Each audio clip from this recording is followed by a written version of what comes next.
So matapos nga pong mag-overweight ng Mexican former 2 Division champion Luis Neri sa official and final weigh-in kahapon, ay hindi na itago ng Japanese promoter na si Koki Kameda ang kanyang pagkakadismaya dito. Ayon kay Kameda ay parang kanya umanong pinagsabihan si Neri na bilang isang professional boxer at former world champion ay hindi raw ito katanggap-tanggap na ipinakita niyang kakulangan sa disiplina. Lalo pat ginawa niya daw ang lahat ng makakaya niya para lamang maidaos ang event na ito at binigyan pa ng mahigit isang buwan na ekstrang preparasyon nang dahil sa pagka-schedule ng event from April 18 to June 6. Tapos overweight pa rin daw ito. Dahil dito ay hindi naman pumalag ang Meksikano at natanggap niya naman ang mga sinabi ng kanyang promoter. Kaya inako nito ang kanyang pagkakamali. Pero ganun pa man ay binunyag naman ni Luis Neri na ang dahilan umano kung bakit nag-overweight siya ay dahil nagkaroon umano ng aberya ang kanyang biyahe patungong Japan, kung saan nagkaroon daw ng pagbabago sa schedule ng flight niya at nawalan pa daw sila ng mga bagahe. At ang masakla pa umano dyan ay dahil doon umano sa mga nawalang bagahe ay nandoon yung mga boxing equipments nila, kaya lubos daw siyang humihingi ng tawad. Ganun pa man ay hindi naman ito kinakagat ng mga fans dahil inuulan talaga siya ng batikos ngayon sa social media.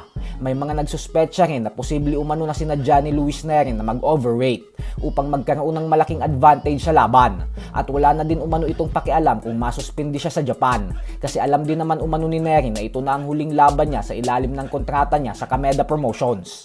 Tandaan po natin na titimbangin pa si Luis Neri ngayong alas 8 ng umaga upang masigurado na hindi siya lalagpas sa 134 pound rehydration limit bilang parusa sa kanyang pag-overweight. At pag hindi siya lumagpas, ay doon lang siya pwedeng kumain at makapag-recover. Kaya kung pasado alas 8 mo na napanood ang video na ito ay paniguradong may bagong update na tayo sa ating official Facebook page. Sa kabilang banda naman mga idol ay tila may magandang problema naman nga po ang angas ng Pinas General Casimero ngayon dahil alam daw nitong manunood sa laban nila mamaya ang Japanese monster na Oya Inoue. Kaya ang problema niya umano ngayon ay baka daw pagkatapos niyang wasakin si Luis Neri ay mas lalo itong umiwas sa kanya kasi mas lalo daw itong makakaramdam ng takot na labanan siya. Kilala naman kasi nating lahat na pinapanood talaga ni Inoue ang mga laban ng mga nakalipas niyang nakasagupa at mga potensyal na makakalaban sa hinaharap. Bukod dyan ay sinabi din ni Cuadro Alas na makikita nyo daw talaga sa bakbakan nila ni Neri mamaya kung sino talaga ang tunay na malakas. At malalaman nyo na umano ang tunay na dahilan kung bakit patuloy na tumatakbo ang tinatawag niyang pagong ng Japan. Ganun pa man ay umaasa naman ang trainer at kapatid ni Casimero na si Coach Jason na sana ay may malaking pasabog na gawin si Casimero mamaya, kung saan pagkatapos daw nitong manalo ay hamunin agad nito si Naoya Inoue sa post-fight interview. Pag manalo si Otol, yun.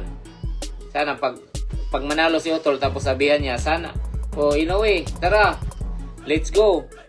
Ayan, kung gusto mo ng magandang laban, yan mga boxing fan, kung gusto niyo magandang laban, bigyan ko kayo ng magandang laban basta iharap niyo sa akin si Naoya Inoue, yung The Monster.